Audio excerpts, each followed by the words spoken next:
Hi guys, me again Aswad. Um, this video is about the current situation in America where protest is happening, and so is riots. Riots are also happening, and I want to make this video because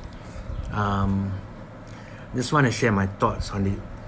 And first of all, people should know why this is happening, why this riot happening, why this protest happening.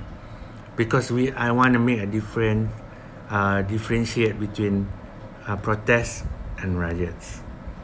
So the protest happens because the recent case of a black man who get killed by the cops on live video. They were recorded killing the person,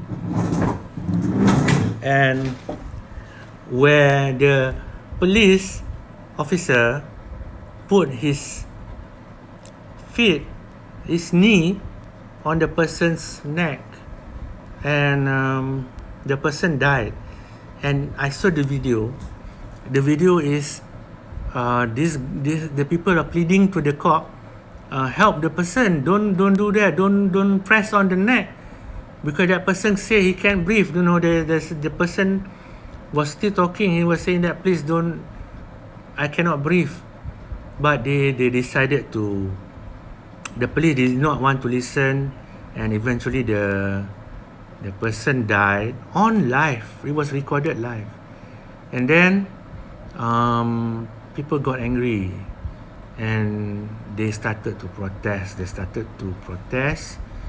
And then when you have a protest, there will be elements of bad people. Bad people will come. If you have peaceful protest, there will come bad people. It could be provocateurs, how do you say it? They come and cause riot, burn things. They burn the supermarket, they burn the Target mall, and then they burn, they break windows. So these provocateurs started these riots there could be a lot of reasons. It could be the protesters who were angry, or it could be these provocateurs that started this riot, and then the black people there also joined because they were angry. They don't have any leadership there. They follow and loot. So the peaceful protests get a bad reputation. They say, look, the protesters are bad people. They loot and burn things. And then the authorities come and say, don't burn, don't destroy things. And then there were other people were saying on the other side, saying, the police did this, the police provoked, the Antifa organization provoked. We were all peaceful protests, And then there were other people were saying that, they should be allowed, they are angry, they should be allowed to get angry and burn or whatnot. They are allowed to get angry and whatnot. You know why so many voices like this? Because there's no leadership. And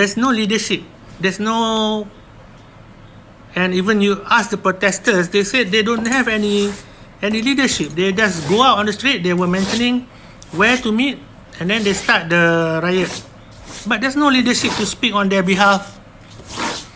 When you don't have anything, no leadership,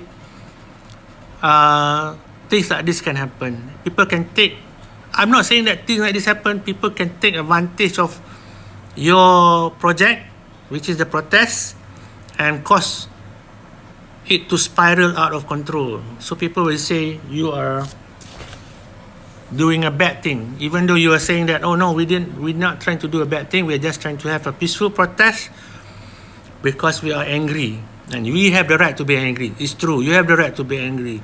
But in any situation, you must have an organization to organize it, or else people can hijack and cause riot. because it happened before in a lot of countries, in Malaysia too. Bersih they have an organization called Bersih to organize the peaceful protest. Even though I'm not pro Bersih, I don't agree with it, but I agree that they should have I'm thankful that they have an organization to organize the protest to be orderly. Even though I'm not a pro Bersih, but I do agree we need to have civility, no destroying things. So when they organize it, if I'm not mistaken, they set the guideline for the participant of that protest to don't do this, don't do that, because they know, because I think most of the Bersih people have done it for Anwar Ibrahim Reformasi movement during the 1998 to 2000 Reformasi era, when they have a lot of protests. They were very organized. So they have this organization, everybody wears yellow, so they know who you are. They know, so they can tell who is a cop or whatnot, because they were afraid that the cops will try to provoke or cause chaos. That's what happened in America, because they are not organized. So anybody can come in and do a lot of bad things, and they get blamed for it. The black protesters get blamed for it. And you see a lot of these people that come in, the Antifa and whatnot, they are not white, they're not black. Some of them are whites. And then you can see videos, and then you can hear black protesters asking them not to do this, not to do that, because then people will blame the blacks. But they don't care. Nobody cares, because it's a free organization. There's no leadership. There's no proper organization. That's why the thing is going haywire, and a lot of riots. A lot of bad things will happen. But most of them are kids. They don't know. They have no leadership in organizing this kind of protests. I myself, I don't believe in protests, but I do understand why they do it. I don't believe in any protest, because maybe I'm old, and maybe I'm civil. I don't believe in that kind of thing. Because my family doesn't allow this kind of protesting. Even though one time I was a reporter during the Anwar Ibrahim Reformasi movement in Malaysia, where they had a protest and whatnot, and I was a reporter then. I wasn't. But you hang out a lot with this politician and groups. You wanted to join the struggle, but my mentor, my Walid, who is my mentor, told me don't join him. So I never did. He gave me a lot of good reason why not to join. So I never joined that revolution or anything else after that, because I don't believe in it. But I respect others who wants to do it.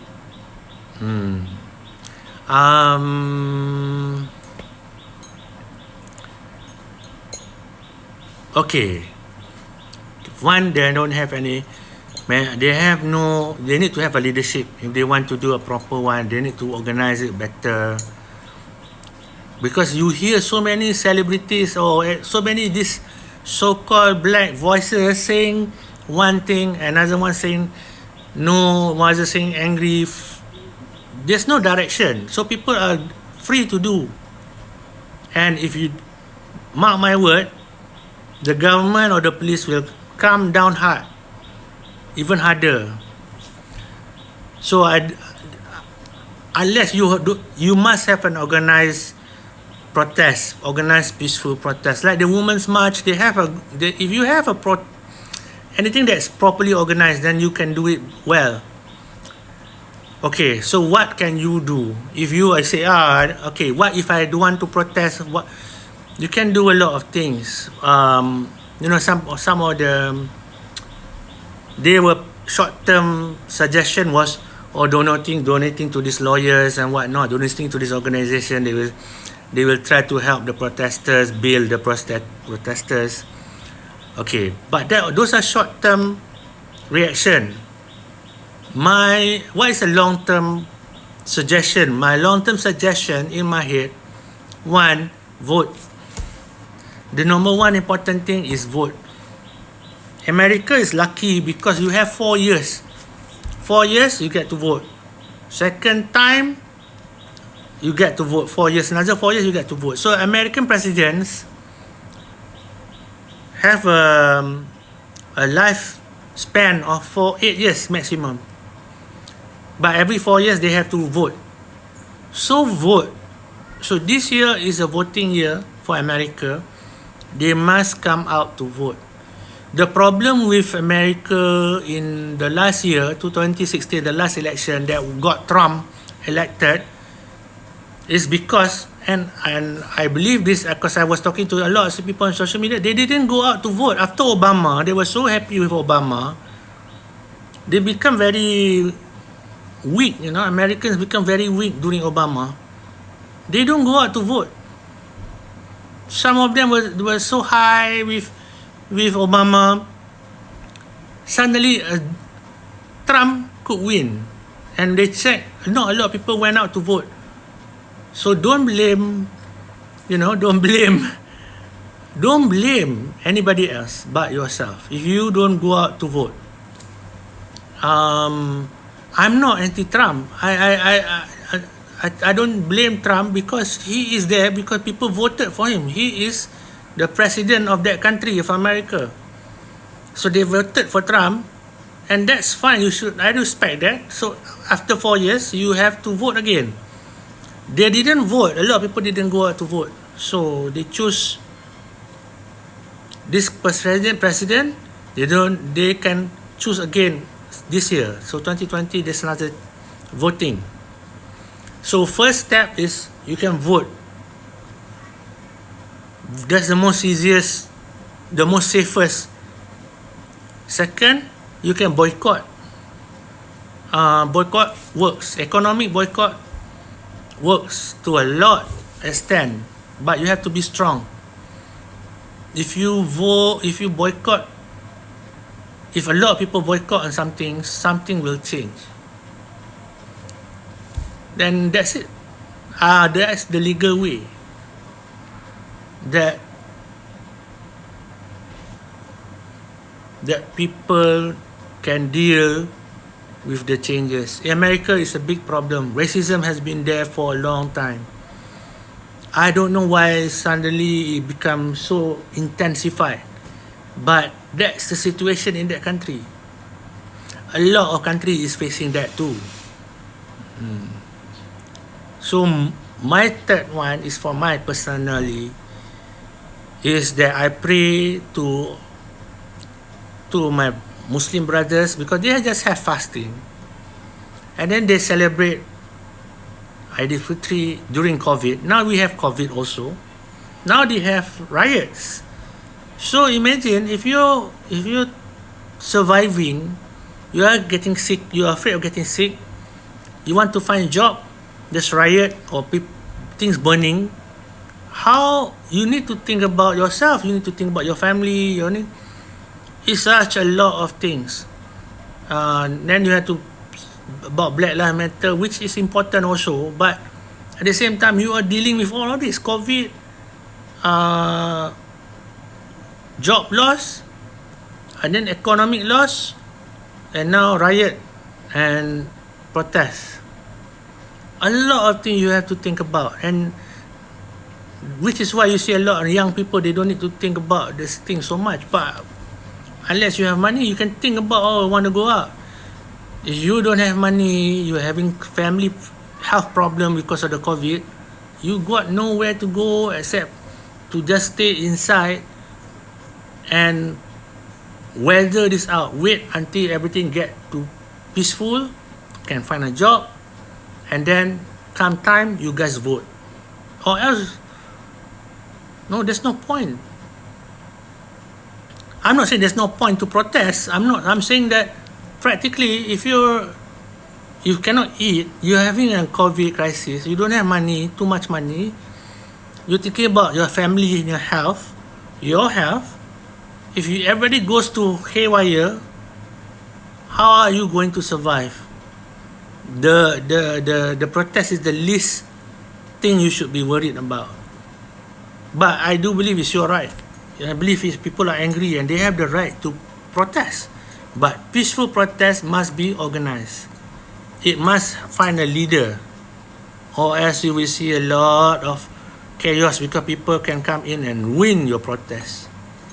I learned this. It's normal. It's police procedure. I am a journalist. Sometimes I go to cover crime. I make friends with police officers, police authorities. I have family members who are police and army. So they share with me all this kind of SOP and whatnot. So they try to disrupt protests to end it quickly, or riot to stop it. So you know you cannot take this on forever. But I do my prayers. My third one, I said 3. My prayers is that everybody get safe, nobody get hurt. That's the long-term plan, is that everybody is safe, because this thing gonna go for a while. You know, think about your family, and I know you are thinking about your family and thinking about when you are writing, you also thinking about your family. It's true. Just be safe. Most importantly, be safe. Okay. Like I said, this still the time of COVID. There is COVID out there, so take care of your health. First importantly, take care of your health. Money you can find. When it's calm down, save some money, eat very little, take care of your family, don't go out. Because you can either get 1, COVID, 2, get involved with the writing, you can get, if you don't, you can get killed, hurt, arrested, and more. So be at peace. If you have a lot to lose, you have family, you have parents, you are taking care. A lot of people don't go out. I know it's like you're an old man. Yeah, I'm an old man. That's why I can say that. Be careful. You have a lot to lose, because if I'm single, if I have $1 million money somewhere, I can go and do all these crazy things, but I cannot. So you have the right. It's your right to be angry. I hope everything calms down. That's all. Okay. This is my long-winded talk. My thought. I just want to share my thoughts on the situation now in America, on the protests. Let's be honest. There will always be a problem in America about race. Anywhere in the world, race can cause problem. So don't get caught and don't get to trouble. Be safe. All right, that's all my thought today. Thank you guys for watching. Peace.